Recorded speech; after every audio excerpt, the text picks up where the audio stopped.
Now I'm going to demonstrate how you can be a bee and pollinate flowers, so using the models that you have just built.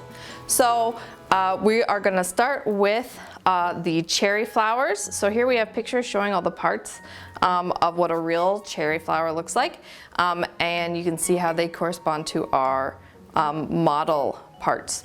So you are going to be a bee.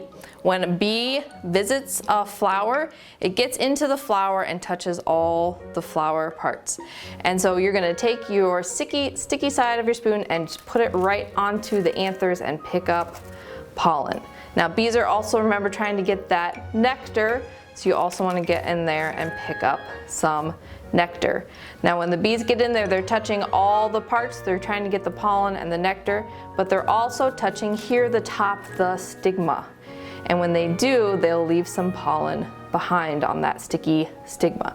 And bees don't just visit one flower, so now it's going to fly to another flower and repeat the process where it's going to collect pollen, it's going to eat nectar, and it's also going to touch the stigma.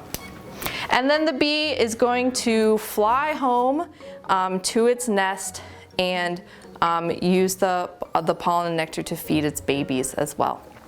And how do we know that the flowers have been pollinated? You're going to look at the stigma. If there's pollen attached to the stigma, then this flower has been pollinated. And what happens when a cherry flower gets pollinated? It turns into a cherry fruit.